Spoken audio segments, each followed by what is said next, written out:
ஏங்க நான் உங்களை காதலிக்கிறேங்க. ஏங்க நாய்ப்பீங்க.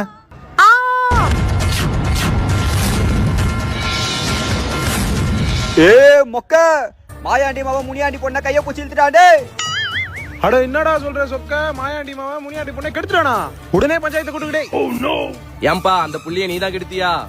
ஐயா இவங்க சொல்றது எல்லாமே பொய் ஐயா. நான் அந்த புள்ள நாய்ப்பிய மதி போது நான் காப்பாத்தி நான் நாய்ப்பிய மதிச்சிட்டேன் ஐயா. அப்போ ஒரு சின்ன பையன் இருந்தா அவனே கேளுங்க ஐயா. தம்பி நீ பயப்படாம சொல்லுப்பாங்க என்ன நடந்துச்சுன்னு. பயப்படாம ஐயா கிட்ட உண்மையை சொல்லுக்கண்ணு. அது காஞ்சி போன நாய்ப்பி. அந்த காரணமாச்சு அந்த அக்கா கையா அந்த அண்ணன் புஷ்டாரு. குழந்தைய தெய்வமும் ஒண்ணு. குழந்தை பொய் சொல்லாதுல. அவன் கால்ல நாய்ப்பி ஒட்டி இருக்கா இல்லையா போய் பாருல. ஐயா கால்ல எந்த நாய்ப்பியும் ஒட்டல ஐயா. நாய்ப்பிய காரணமா காட்டி ஒரு புள்ளியோட வாழ்க்கையை நாசமாக்கிட்டியால. இனிமே அந்த பிள்ளைய யாரு கட்டிப்பா? அதனால நானே 2வது தரமா கட்டிக்கிறேன். இதை நான் ஒத்துக்க மாட்டேன். இதை நான் ஒரு பொழுதும் ஒத்துக்க மாட்டேன். அடிக்கடி அந்த முருகன் நினைச்ச வேலையை கம்பானு. என்னல அங்க சத்தம்? அவனை தூக்கி மரத்துல கட்டுக்கல. என்னை எப்படி கட்டி போட்டுறீங்க பாத்துறல வாங்கல.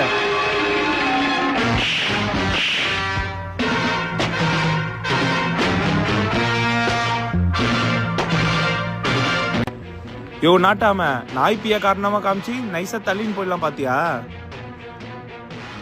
நாய்ப்பிய மிதித்த நாட்டு புறானோ நாட்டாமையும்.